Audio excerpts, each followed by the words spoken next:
इसलिए आज फिर से कहानी हाजिर है आपके सामने।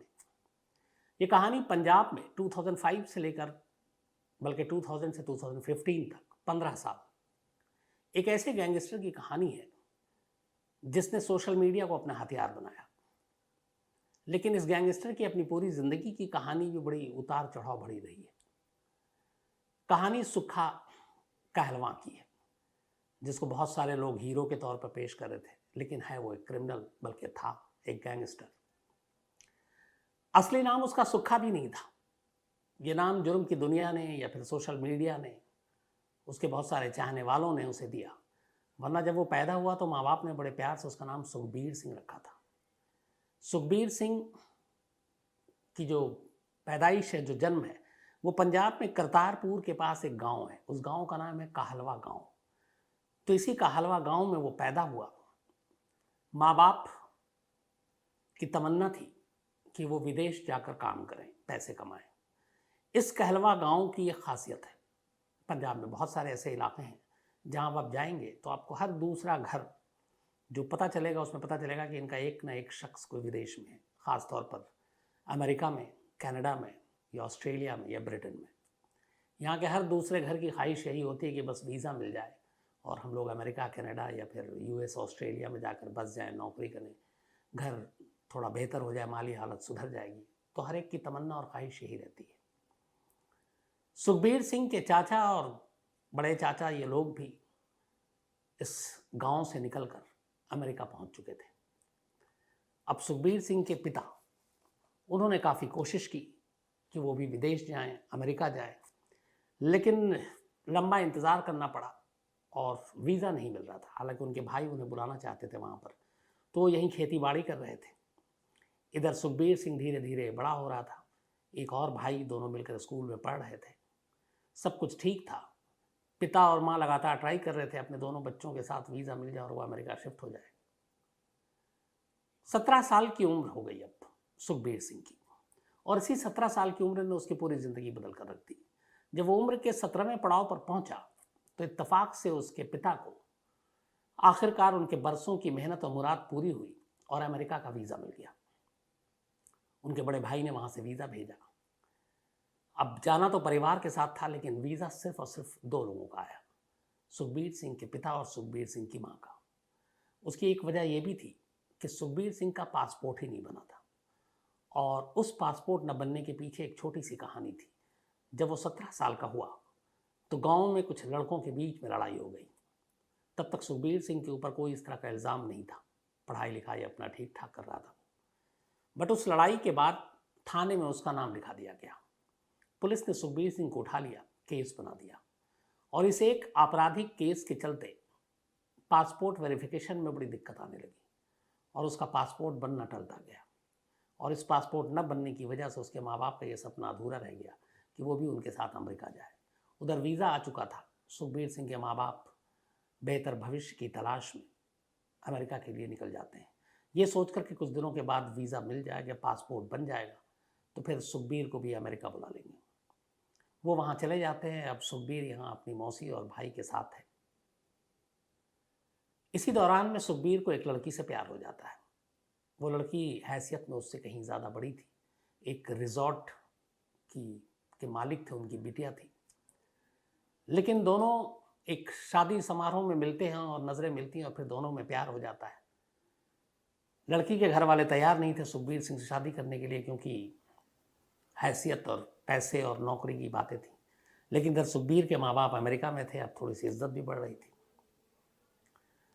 खैर, बीच में बहुत सारे लोग पड़े और आखिरकार सुखबीर ने शादी कर ली 21वें साल की उम्र में।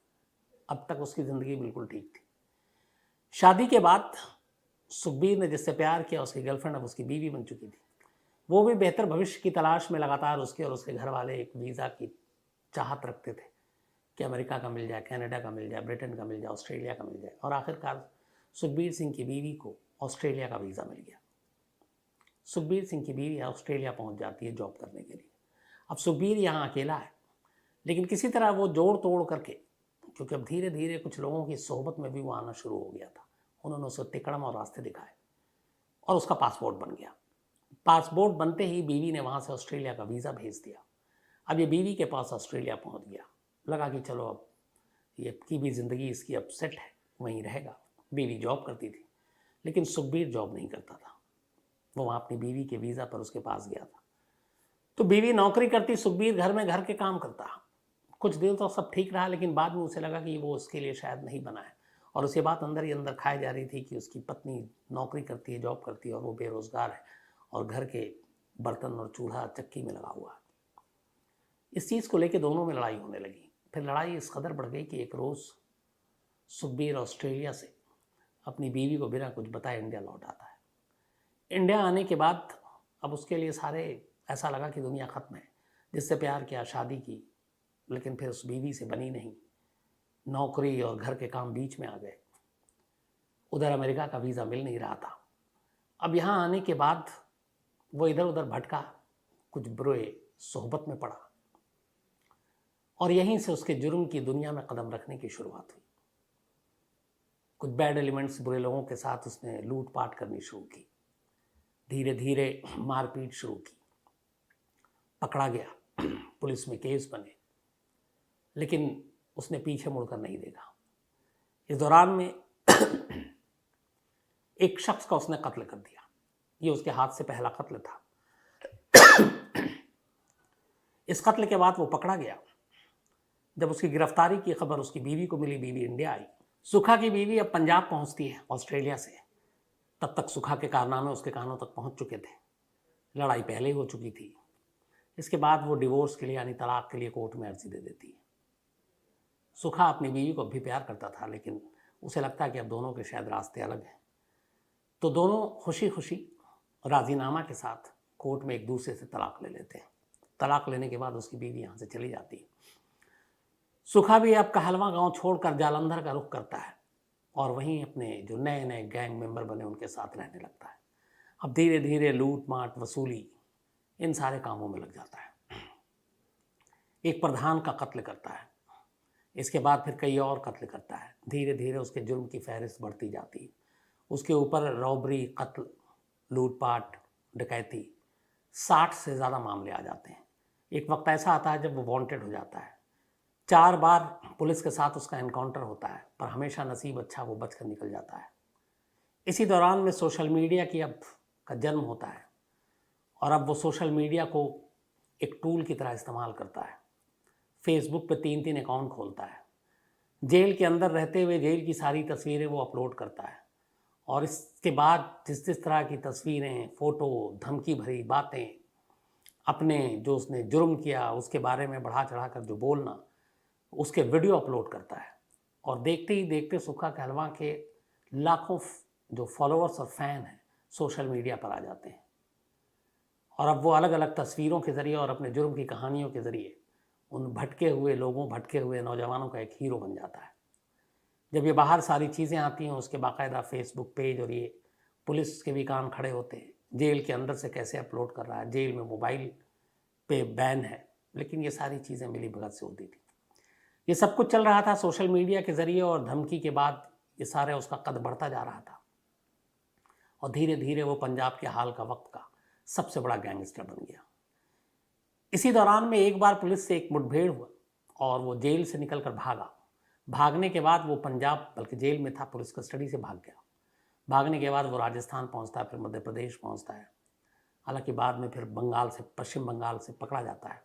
लेकिन इस दौरान में भागते भागते उसकी मुलाकात यूपी के एक गैंगस्टर से होती है जिसका नाम यामीन था। यामीन भी एक वांटेड क्रिमिनल था। दोनों मिल जाते हैं।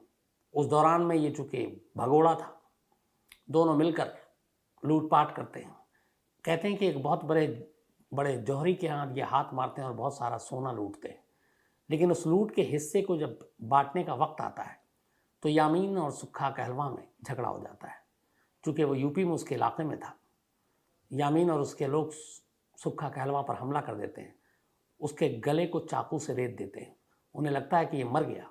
उसके बाद उसे उठाकर यमुना नदी में फेंक देते हैं। लेकिन नसीब अच्छा था, वो जिंदा था। किसी तरह से वो पानी से निकल कर इलाज कराता और बच जाता है। फिर कुछ वक्त के बाद वो पकड़ा जाता है। इसके बाद वहाँ पे जेल जाता है।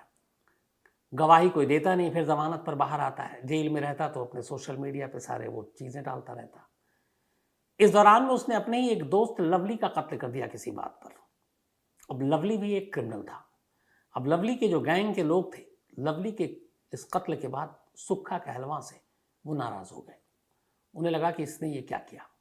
अच्छा, ये सारे दोस्त थे, पर दोस्त ने ही दोस्त का कत्ल किया, फिर दूसरे दोस्त ने अब इसकी तरफ दुश्मनी का हाथ बढ़ाया। तो उसी लवली के कत्ल में एक उसका गैंग का मेंबर कोर्ट में गवाही देने के लिए पहुंचा। सुक्खा ने उसको धमकी दी कि तुम इस कत्ल के मामले में गवाही मत देना। लेकिन जिस लवली का कत्ल हुआ था उसका एक दोस्त था सोनू बाबा। सोनू बाबा ने इस केस में सुक्खा कहलवां की धमकी के बावजूद 2 फरवरी 2010 को गवाही दे दी। कोर्ट के अंदर सुक्खा कहलवां भी मौजूद था और सोनू भी। जब उसने गवाही दी तो सुक्खा कहलवां को बहुत गुस्सा आया और उसने वहीं पे कोर्ट में जज के सामने धमकी दी कि तेरा अंजाम बहुत बुरा होगा। हालांकि इस पर सोनू बाबा ने उसके ऊपर हाथ उठा दिया, सुक्खा पे एक थप्पड़ मारा। उसके बाद वो वहाँ से निकल गया। लेकिन उस दिन से ही सोनू बाबा डर गया, क्योंकि सुक्खा कहलवां जब धमकी देता था तो उस पर अमल करता था। उसके बाद उसने सोशल मीडिया के जरिए भी धमकी दी। अब सोनू बाबा को लगा कि इस गवाही को देने के बाद उसकी जान खतरे में है और जिस दिन सुक्खा कहलवां बाहर आएगा जेल से, उस दिन वो उसे मार देगा। अब डर के साए में जी रहा है, क्या करे। उसे लगा कि एक ही रास्ता है, अगर सुक्खा कहलवां को रास्ते से हटा दें तो शायद मैं बच जाऊं। इसी के बाद उसने प्लानिंग शुरू की और एक और गैंगस्टर था पंजाब का, विक्की गौंडर। उसने विक्की गौंडर से बात की। विक्की गौंडर की भी कुछ ऐसे मामलों में सुक्खा कहलवां से दुश्मनी थी। सोनू बाबा ने विक्की गौंडर को सुपारी दी कि सुक्खा कहलवां को रास्ते से हटा दो, तुम बड़े डॉन बन जाओगे, मेरा भी काम हो जाएगा। और आखिरकार ये सुपारी कबूल की गई। इसके बाद प्लानिंग की गई। पहले ये था कि कोर्ट लाने जाने के दौरान कचहरी के अंदर मारेंगे, लेकिन बहुत सारी चीज़ें थी जिसकी वजह से ये प्लान काम नहीं कर पाया। इसी दौरान 21 जनवरी 2015, 21 जनवरी 2015 का वो दिन आया, वो तारीख आई। इस दिन इसी लवली बाबा मर्डर केस में सुक्खा कहलवां की पेशी थी नाभा की कोर्ट में, और ये उस वक्त जेल में था और जेल में से कोर्ट तक पेशी के लिए ले जाना था। पुलिस की वैन में, जो जेल वैन होती है, 6 पुलिस वाले पंजाब पुलिस के, उनकी कस्टडी में सुक्खा कहलवां को जेल से निकालकर कोर्ट तक ले जा रहे थे। इससे पहले जब भी सुक्खा कहलवां कोर्ट से जाता, कोर्ट तक जेल से निकलकर या कहीं और जाता, तो पुलिस के अलावा उसके अपने दोस्त उसकी निगरानी करते थे। लेकिन 21 जनवरी 2015 को ऐसा इत्तेफाक हुआ कि उसके ही गैंग और उसके जानने वालों के किसी का एक का फंक्शन था और सारे दोस्त वहां थे। सुक्खा कहलवां के साथ चलने के लिए जेल से कोर्ट तक कोई नहीं आया। अब ये पूरी तरह से पंजाब पुलिस के रहमो करम पर था। गाड़ी में ये निकलता है, दिन का वक्त था। कोर्ट से पेशी के बाद ये जब जालंधर अमृतसर हाईवे पर एक CRPF कैंपस है, उससे करीब 1-2 किलोमीटर दूर ये पहुंचते हैं, वहाँ फगवाड़ा इलाके में। तो जब वहाँ पे ये पहुंचते हैं तो फगवाड़ा इलाके के पास अचानक पुलिस की इस वैन को 2 SUV दोनों तरफ से घेर लेती है। घेरने के बाद उसमें से हथियारबंद करीब 15 से 20 लोग उतरते हैं। पुलिस के जो लोग थे और उस वैन में एक और कैदी बैठा हुआ था। पुलिस के लोगों को हथियार के बलबूते पर उस वैन से उतारा जाता, उनके सारे हथियार जो बदमाश थे अपने कब्जे में ले लेते हैं और इसके बाद उस वैन का रुख करते हैं और अपने बंदूक का निशाना उस वैन में बैठे सुक्खा कहलवां की तरफ करते हैं। इसके बाद अंधाधुंध गोलियां चलनी शुरू होती है। जो दूसरा कैदी था उसे एक भी गोली नहीं लगती। कहते हैं कि करीब 7-8 मिनट तक नॉन स्टॉप गोलीबारी होती है। सुक्खा कहलवां के पास कोई हथियार नहीं था क्योंकि वो बंदी था, जेल के वैन में था। पुलिस वाले खामोश तमाशाई बने खड़े थे। करीब 8-10 मिनट जब बीत जाता है और उन्हें यकीन हो जाता है कि अब सुक्खा कहलवां मर गया, फिर वो चाबी से लेकर खोलते हैं और उसके बाद जाते हैं अंदर, देखते हैं। करीब कहते हैं 60 गोलियां तो सुक्खा कहलवां के जिस्म के अलग अलग हिस्सों पे लगी थी। हालांकि एक दूसरा ये है कि बाद में कहा जाता है कि उसके जिस्म से करीब 100 गोलियां निकली थी, लेकिन 60 गोलियां की बात हर एक मानता है। और जो जेल में का दूसरा कैदी था उससे कुछ नहीं हुआ। इसके बाद अपना काम करने के बाद ये लोग पुलिस वालों को उसका हथियार लौटाते हैं और फिर जाने से पहले सुखा कहलवां की लाश को उस वैन से बाहर निकालते हैं और उस लाश को उठाकर और सड़क पर रखकर उन पुलिस वालों के सामने डांस करते हैं, भंगड़ा करते हैं। ये सब करने के बाद और इस दौरान में कोई कुछ नहीं करता, वो वहां से निकल लेते हैं अपनी गाड़ियों में। अगले दिन ये खबर अखबारों में आती है सुखा कहलवां की मौत की। पिता और बाकी लोग अमेरिका में जो थे वो वापस आते हैं। फिर वो बताते हैं कि 6 महीने पहले सुखा कहलवां ने एक लेटर लिखा था अपने पिता को कि मुझे शायद मार दिया जाएगा और मुझे पुलिस हिरासत में ही मारा जाएगा। इस खबर ने भी बड़ा कोहराम मचा दिया था। उसने कहा कि पुलिस हिरासत में ही साजिश करके मुझे मारा जाएगा और उसने अपने कातिलों का नाम भी लिखा था, जिसमें विकी गौंडर भी था और सोनू बाबा भी।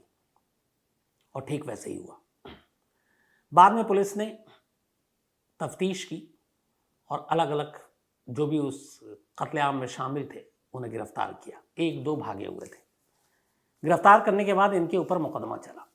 लेकिन कमाल देखिए, करीब 4 साल के बाद 2019 में कोर्ट ने अपना फैसला सुनाया।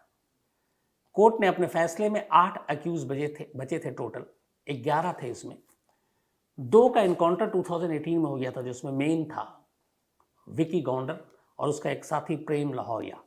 इन दोनों का एनकाउंटर 2018 जनवरी में हुआ था पुलिस के साथ, दोनों मारे गए थे। एक फरार था, पकड़ा नहीं गया। जो बाकी 8 थे सुखा कहलवां को मारने वाले, उन सब पे मुकदमा चला। 2019 में कोर्ट ने इन 8 के 8 को बरी कर दिया। और इस बरी करने की वजह क्या थी? यहाँ पे देखिए, कानून, पुलिस, इंसाफ, इन सब का मजाक कैसे उड़ता है। अदालत ने अपने फैसले में कहा कि सुखा कहलवां की बॉडी से जो गोलियां मिली, जो बुलेट्स मिले, और इन हमलावरों के पास से जो हथियार मिले, वो दोनों मैच नहीं करते। गोलियां उनके हथियार से नहीं चली, पहली चीज। दूसरी चीज, जो पुलिस ने बयान दिया कि ये लोग 2 एसयूवी में आए थे, उन्होंने कहा कि एक एसयूवी मिली लेकिन दूसरी का कोई अता पता नहीं है और एक में इतने लोग बैठकर नहीं आ सकते। तो पुलिस का बयान झूठा है।